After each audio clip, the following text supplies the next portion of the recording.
So just by way of introduction, a very, very brief introduction to me and what I do, just to those who you don't know. So I'm responsible for the Caddick land business. We promote land through the sort of plan making process for a variety of uses, but predominantly it feeding our commercial industrial logistics pipeline.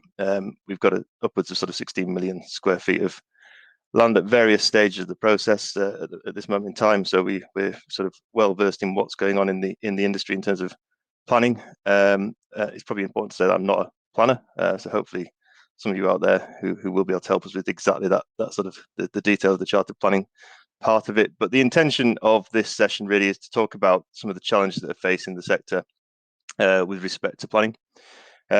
We've heard over the last couple of days some very useful and insightful comments on what's going on in the industry, what's happening in the structural shifts as a result of COVID and Brexit and all the changes in demand and the particularly land hungry big box schemes. The average deal in, I think the stat was average deal in 2020 was over 300,000 square feet, all time high. Land supply is at an all time low. We saw Kevin's sort of summary yesterday of some of the headline grabbing figures of the 50 million square feet and 47% uplift. Sort of some of the big headline grabbing issues and a massive downward sort of pressure on the supply and grade A availability. The ongoing demand is likely to remain, but there seems to be a bit of a disconnect between what's going on with the demand and what's happening with the response by sort of legislators and authorities, planning authorities, to how we deal with the supply. You've probably all seen various announcements and press coverage around the planning reforms that have been proposed.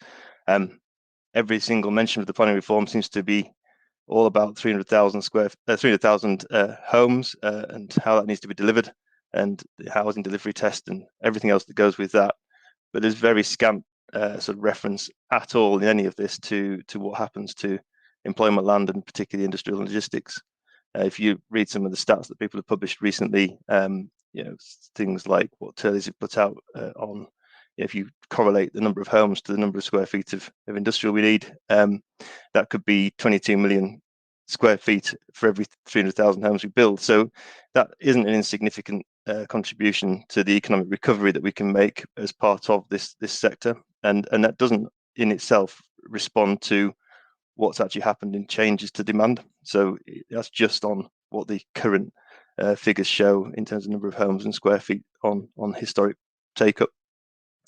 Some of the issues that we know we face in that planning sector is that historic demand is obviously used by authorities as in plan making processes to forecast their future requirements. So plans are pretty much out of date by the time they're created. The time it takes to create those plans and the 3 to 5 year time horizon of getting sites promoted through the process. So the aim of this session really was to try and discuss some of those topics, get some ideas from people on what we can do to speed up that delivery, respond to the changes in the sector, and how we can potentially lobby government to come up with ideas to address some of the issues we face.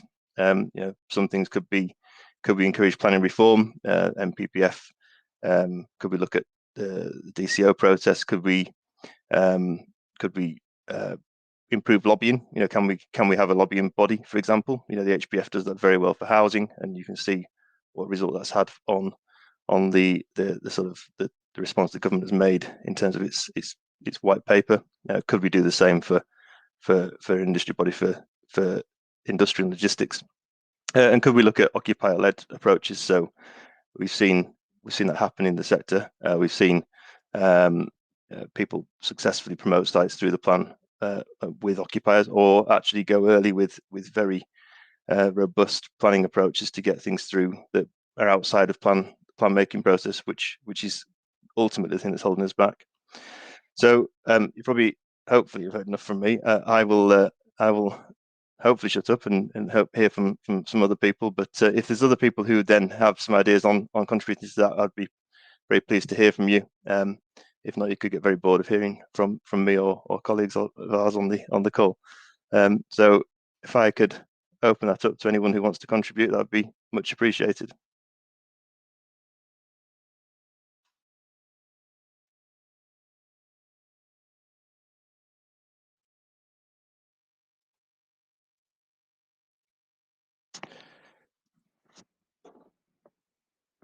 Miles? Chris, hi. I'll happy to kick things off. I don't know if everyone can hear me, but I'm Miles Hartley, Caddick Developments. I actually work with Chris.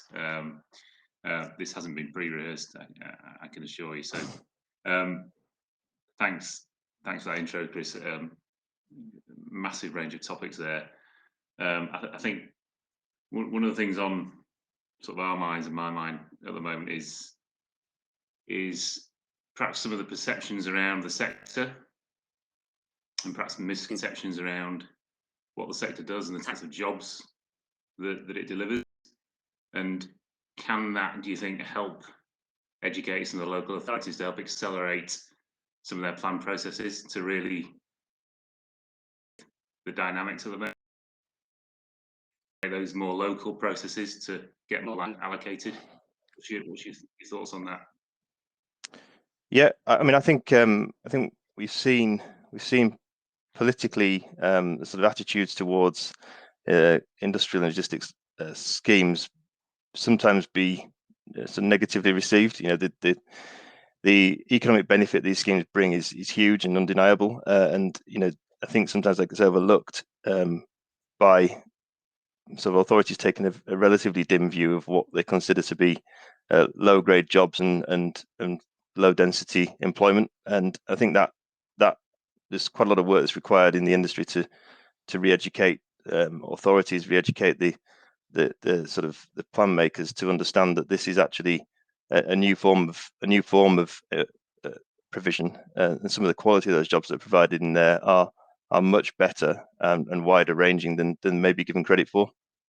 So I think we do need to do that, and I think, you know, we also need to understand, as we've heard about on the other sessions we've been through the last couple of days, is this shift from the high street. You know, some of those jobs that will be released from the high street potentially could be redeployed into this sort of newer sector. So I think it is something that we can do a lot of work to educate on, and case studies will help with that to show some of the more modern facilities that have been used recently, and you know what's going on inside those buildings, because I think sometimes there's a misconception that they're just sort of full of people running around emptying boxes, isn't there, really? Yeah, and again, you touched on sort of potential lobbying on a national level, and how some of those topics interlink with a sort of central government industrial strategy, which isn't clear at the moment, is it? I think you touched on that. There's a load of stuff around housing, but very little around the industrial strategy. Yeah, and I think that's one of the things that perhaps, you know, interested to get people's ideas on is should we be pursuing, you know, a lobbying sort of movement with government to persuade them of the need for an industrial logistics delivery test, or, you know, employment delivery test, because there's this sole focus on let's make sure we deliver our 300,000 houses a year, and you know, that's not to be underestimated, and that there is obviously a need for that, but equally, the size, as we talked about in the other parts of the conference, the size of some of these buildings is getting to such a stage that the land uptake, the land need for these is so large that they are regionally and potentially nationally important pieces of land that need to be thought about in plan making. So should we actually be thinking at this at the national level to think about how we put together a delivery test or a national need for the delivery of commercial industrial logistics land? I think that's something we could successfully lobby government on. I know that, you know, we've seen some of the reports that Taylor's have produced recently, and other sort of industry commentators like Savills looking at what the requirements are. But I think that is a big area that we could actually look at to try and get this built into the NPPF more robustly, because at the moment we are seeing that it is very much focused on residential, and I think relying on almost residential driving the need for the the employment. And I think probably historically authorities have perhaps just been a little bit more sympathetic to employment land, but perhaps they're also not realizing the structural shift that's occurred in the last sort of 12, 18 months, where, I suppose plan makers typically look back on what's always been done. They don't look forward to what the changes have occurred in the industry. So it is a real risk that we undershoot from the day that plans are made, because we don't recognise what is now the new demand, the new uptake, and you can see the pressure it's put on land supply as a result of that. But what it's done to land values, that is all a function of a lack of quantity of supply in the plan making process. So I think it is something we should be looking at as an industry to lobby government on. And I think what's been done very successfully in the housing industry is that the people at the House Builders Federation have lobbied on behalf of the collective industry. And I do wonder whether that's something we should be thinking about in this sector, as to whether a collective industry body could be doing that in a coordinated fashion. Yeah, agreed on all of that. I think it's the absorption rate at the moment which is taking everybody by surprise. Land is probably being absorbed at 2 or 3 or more times faster than perhaps was assumed 3 or 5 years ago, as a result of some of these structural shifts, and that's causing the pressure build-up, isn't it? I think it is, yeah, and I think it's possibly that authorities and sort of industry bodies haven't really looked at this as a long-term shift. I think everything we're hearing on the sort of the sector and its outlook is that this is a long-term shift in demand, and perhaps what everyone may be thinking at the moment is that this is a sort of short-term blip, and that it will take care of itself and correct. But I don't believe that's the case. And you look at the trajectory of the demand, as we heard some of the stats that Kevin produced yesterday, that the forecast from people who are saying what they've done over the last 12, 18 months is exactly the same for the next 2 to 3 years. So that isn't going to go away anytime soon. And the plan making process is too slow. It is too slow to react to that change we've seen in the last 12, 18 months. David Baker here from Caddick. I was just going to cut in and say, I think there's also a real issue with local authorities where they may have consented a big box scheme. So they've consented 2-3 million square feet, maybe not even that big. But then they're kind of sitting back and saying, well, that's it, job done. That's our big box scheme. We'll come back and look at it another time. And they really just haven't got to the grips of the fact that in some of these local authorities, what was 20 years supply has been snapped up in 5 years. And then when we go to them saying, you need to be allocating more land, there's just a fundamental misunderstanding that they think they've done everything they needed to. I mean, it's how you communicate that and get them to realise that this is here to stay, I suppose. Yeah, I think that, and I think that will be borne out through some of the stats that have been produced recently, won't it? But I think it is very difficult to then, from the plan making process, respond in the timescales required. We all know that from the moment we say we've seen this site, we think it's a good one, to the authority adopting that in their local plan, it could be 3 to 5 years plus. That's not really good enough to respond to what we've seen over the last 12, 18 months. And so we have to think about perhaps some of the shorter term fixes.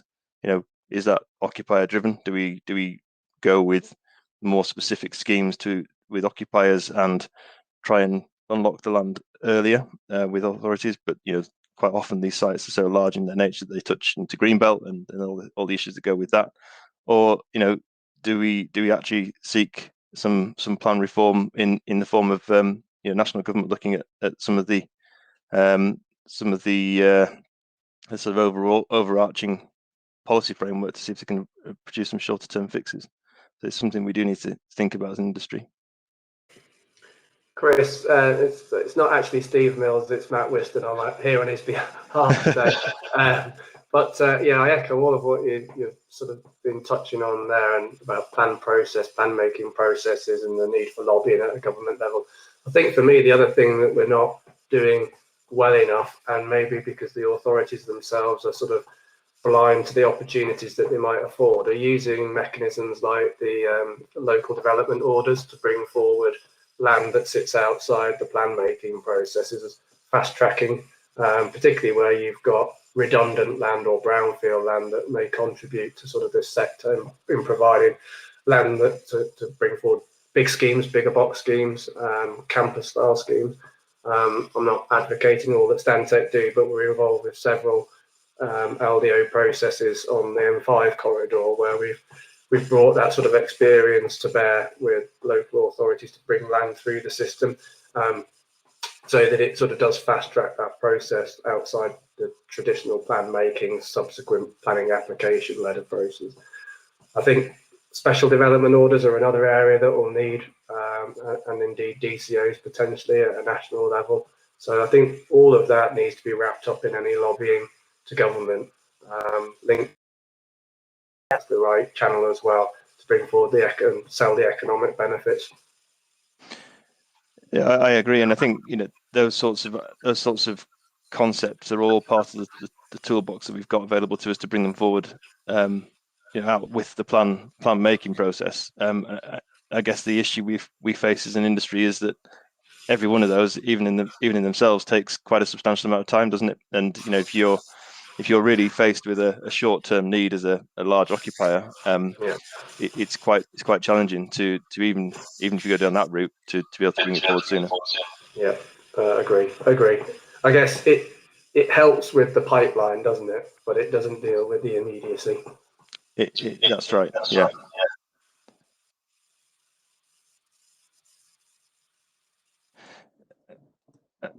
I mean, what about what are people's views of occupier engagement? So actually, if there is a real demand, if that exists, and that people can sort of say, well, actually, we've got a real shortage of supply here. I think one of the risks that occupiers haven't quite got comfortable with yet is sitting alongside developers during that process. I think it is a riskier route, but ultimately, I suppose if occupiers are looking forward for these bigger box schemes over the next 12 to 24 months and thinking we haven't got the supply, do you think there's prospect of that being the solution to the shorter term issue of saying, well, actually, if we go with a developer, if an occupier sits alongside, does that bring it forward sooner? Does it unlock the land? I mean, we know that we've seen some of these issues in Northwest authorities where we've seen that successfully work at the local level and then get called in. That could be a shorter term fix to get through the initial glut and then put some plan reform in place. But I just wonder what people's views of that is and whether occupiers would be prepared to look at that risk, really. Chris? Mm-hmm. Hi, it's Jim Dyson. Chris, I'm from Caddick, everybody as well. Just, I think the occupier involvement will be important, but I think it's also a risk that one or two occupiers might just get hijacked as well politically. So I think it's a fine line to tread, isn't it? I think this desperately needs national engagement, because I think trying to join up local authorities to behave collectively would be impossible without national engagement. I think it needs some serious lobbying.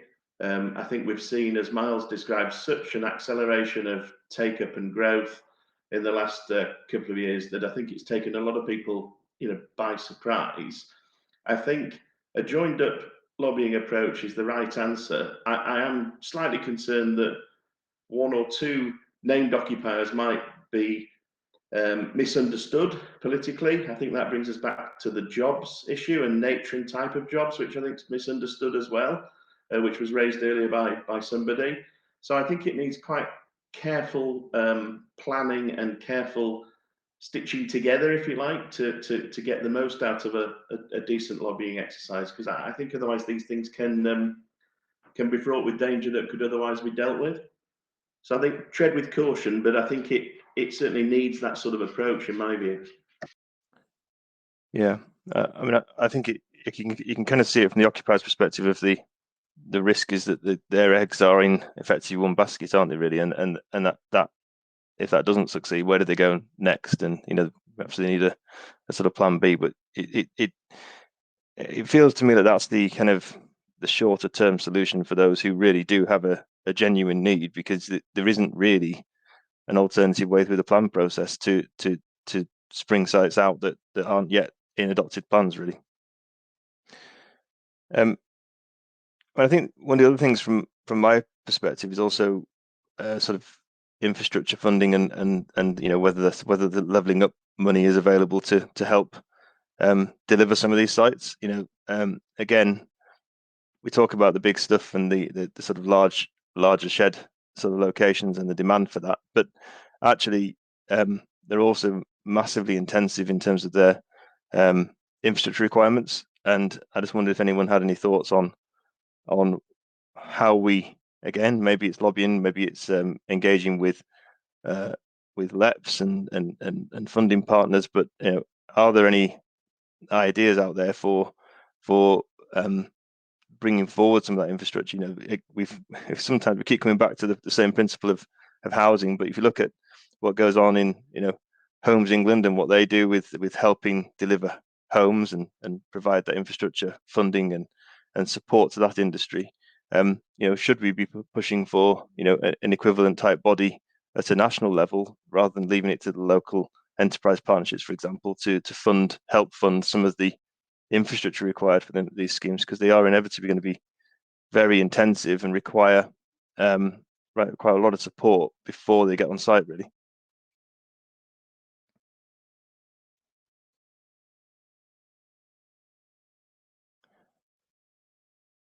But it may be that we actually haven't got any ideas for that. I think I'm maybe devoid of that as well. That's do we engage? Who do we engage with, really?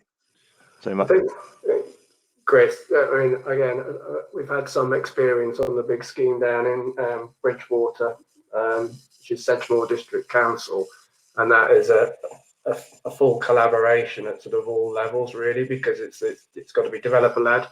To demonstrate the need and the economic case, it's got to be working with the authorities to build that economic case and sell it in terms of the funding bid to government, but it needs those other broader stakeholders involved as well. So whether that's county or unitary authority support and the LEP, and then obviously the bigger infrastructure stakeholders like Network Rail or Highways England or its equivalent. So I don't think it's whether it's done at a higher sort of regional level. I think it needs all the tiers in that hierarchy to contribute to that, to bring forward the infrastructure, because every region is different and every scheme's need is probably is different as well. So it needs that sort of overarching collaborative approach, in my view. Yeah, I mean, I agree, and I think it's a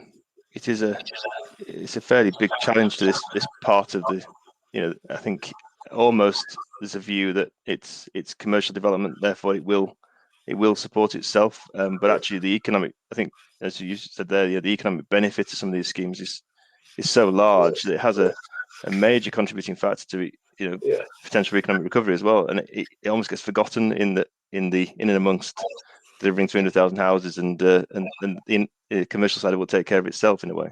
Yeah. The whole other angle on this now, isn't it, is becoming more prevalent, is being able to sell the social value as well. So the social value that schemes generate beyond the economic side in terms of new jobs or upskilling of labour force, but it's also the access to those jobs that gives communities within which those developments can come forward in, that is part of the story. So that's what I mean. It's almost you've got to wrap it around the whole sort of hierarchy of stakeholder involvement to build that business case to best position an authority or authorities to bid for that money in the first place. Yeah. I agree. Okay. I mean, some of the other areas that I've kind of I had on my list, which are perhaps sort of planning specific, really, but it's the what sort of reforms that we can encourage government to look at. Does anyone have a view on whether a standard methodology of this sort of sector could be prepared? We've talked about the The housing methodology has been hugely controversial at times and made sort of headlines with mutant algorithms and so on, because it's politically sort of hot potato. But I just wondered whether people do have a view of whether it's possible, or whether it will be needed, or whether there will be any political appetite for it, really. And I think probably colleagues here in Caddick as well we've talked about that internally, but it's definitely something that we'd be interested in exploring, and whether we could engage industry bodies in the same fashion, really.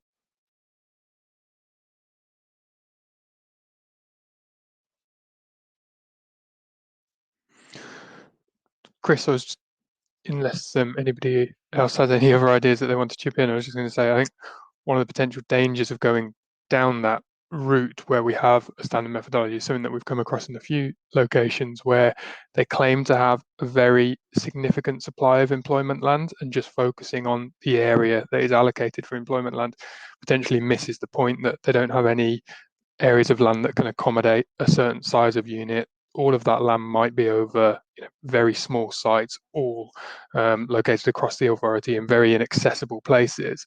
So on the surface, they might be able to demonstrate a massive supply, but in practice, if you're an occupier who wants a certain type of unit, there's nowhere for you to go. I think having a standard methodology would help, just to make it clear what the demand is, so that we're not arguing about that like everybody has been on housing for a number of years. But in and of itself, it isn't necessarily going to be the answer to the problem. But do you don't think it may be more appropriate to do that on a like a regional basis rather than local authority basis? I think I take your point that it probably is inappropriate to be done at a local level, but I think we need something that perhaps sort of gives that freedom to say, well, actually, if there is an occupier demand, it can come forward outside of the plan process, because there's a regional sort of method that says, actually, this is actually acceptable. Yeah, absolutely. And I think some of the local authorities and regions have been doing that. So the Leicestershire local authorities work very closely together to try and produce figures, and they actually do make a distinction between strategic and non-strategic sites in that. And I think that's quite helpful. And so maybe it isn't necessarily just coming up with the figure that's the problem, but it's actually giving that some teeth, just like the housing numbers are. And that's where there doesn't seem to be any bite, other than there are local authorities where they're quite sympathetic to that need, but you're very much reliant on how it's received locally. So maybe it's a standard methodology paired with some sort of enforcement along the 5-year land supply or delivery rates. Yeah, I mean, I suppose there is a risk that with the standard methodology approach, you kind of, it's always the same with housing, I suppose. The market will lead you there, won't it? But there is a risk that you end up sort of saying, well, beating someone over the head for not delivering something that the market hasn't supported. No, absolutely. But I suppose maybe the alternative is that, as you go and look at, I think one of the ideas that Turley's sort of suggested in their recent paper was, presumption in favour of sustainable development. So actually make this part of that, and almost pull employment and logistics land out of plan making, and say, well, actually, it's presumption in favour if the site ticks the boxes from a technical perspective. If the market demand is there, it can come forward. And maybe that is the simpler solution, rather than sort of push down a method that says it has to go to a certain number, or there's a certain number that's a cap. Maybe go down the route of a sustainable development assessment, and say, well, actually, it can come forward anyway if it's outside of any plan making process, because it does tick the sustainable development boxes. No, absolutely. I think that's where we've seen some big schemes come forward in recent years, is where local authorities have essentially put that in their own local plan, rather than them trying to identify all these sites, because we've sort of already acknowledged that it can be difficult for them to identify them and really define the need. But just by putting that kind of simple presumption in favour in the policy, and maybe that goes in the NPPF, that might solve the problem. And then I guess the burden is on the developer or the occupier to demonstrate that there is a need, and that it does form sustainable development, which we should be able to do if these schemes are in the right places. Yeah. Okay. Well, we've for those of you who've enjoyed half an hour of chat around of planning process on industrial logistics, unless anyone has got anything else they want to raise on that subject, we don't have to drag this out for another 10 minutes if anyone doesn't want to hang around. It's up to you entirely. So if anyone has any further questions, then please do put your hand up and shout out. But if not, thank you very much for joining us, those who've had, and we'd be very pleased to talk about any of the issues if anyone wants to get in touch directly to talk it through on any site-specific issues or individual sort of planning points, really. So thank you for joining. Chris, thanks everybody. Yeah. Thank you all. Sessions will start again at midday, so you've got time to grab a tea or a coffee, and then we'll see you at midday. Thank you. Thanks, everyone. Thanks very much. Bye-bye. Thanks.